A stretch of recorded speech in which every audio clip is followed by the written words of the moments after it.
Hello, good morning, good afternoon, good evening, wherever you are. This is Gary Wright, ISITC Research, and this is the part of the series of podcasts that we're doing for the Taskforce, and it's all about information. It's all about what you need to know around T+1 and what you need to do to prepare. And the next in our series is Ben Johnson from Forvis, who's been working on the task force for, well, since the beginning of it, really. So he's been putting a heck of a load of work. He's co-chair of the operations work stream, and I would say a major contributor to the report that was published in February. So welcome, Ben. It's nice to see you. Nice to hear from you. And our listeners will, I'm sure, be interested in what you've got to say. And what I'd like to do is start with implementation. Now, this is going to be the crux of the project as we go through to the live date in the 11th of October 2027.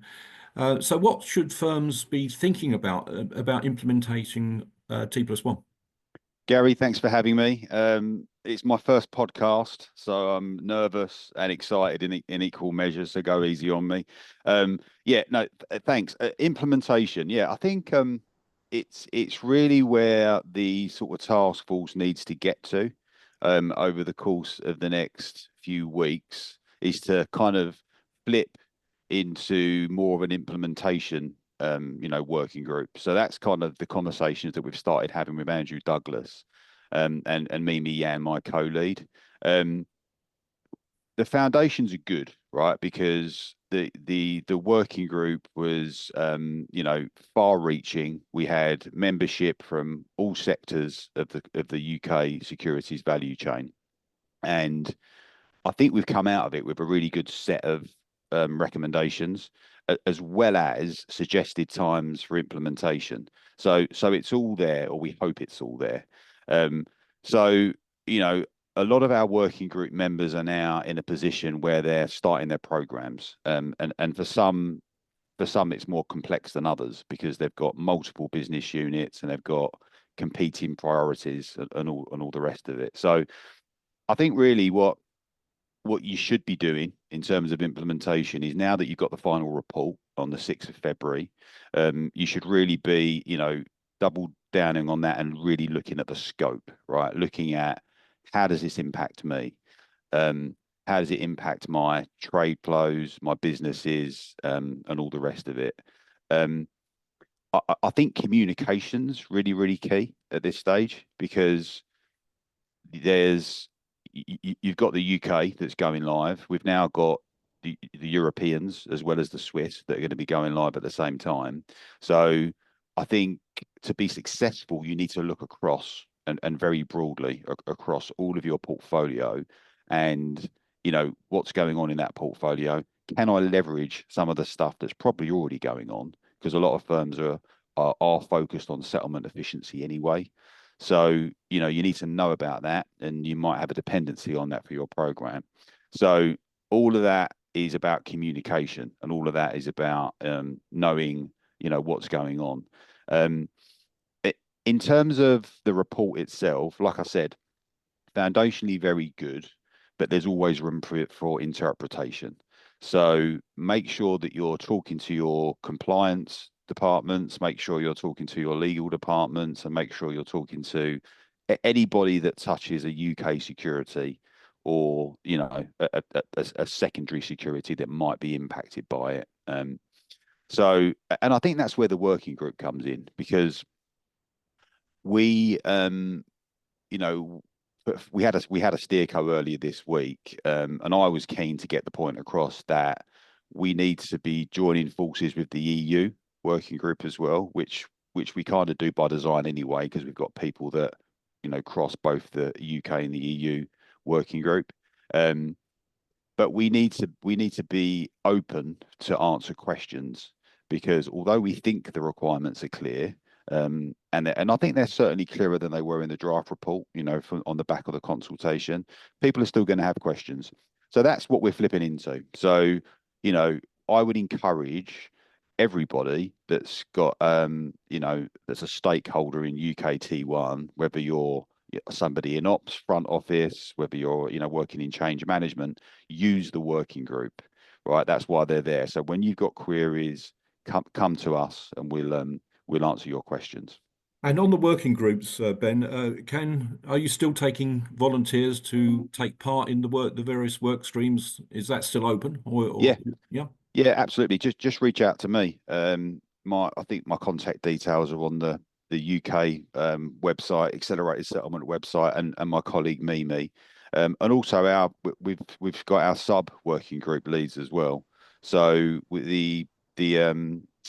the areas that I cover are static data, operations, corporate actions, and infrastructure resilience. And we've got sub leads brilliant sub leads that run all of those for us. We're always open to more. We also understand that we need to be open to more because you've got you've got a bunch of people that have been participating in the prep for it. Quite often that then gets handed off to another team that are in charge of implementation. So absolutely, yeah, we're open to questions. And I can't state that enough, right? Communication is everything. Quite often, I've worked in post trade for nearly 30 years. Firms tend to kind of go in on themselves a little bit when they're not sure, and the opposite is what you should be doing, right? You should be talking to the market. You should be saying like, this is where I am. Do you agree? Do you disagree?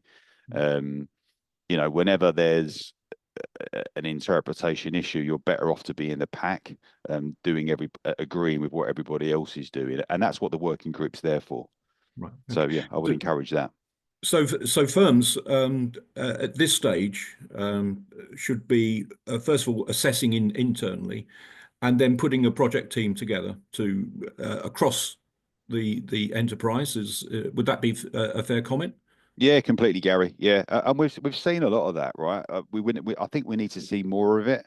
Um, I've not studied the value exchange output yet, but I've heard Andrew's stat that he's quoted a few times. I think 51% of firms have said that they're on the journey. So that means that's good, but we've got a problem with the 49.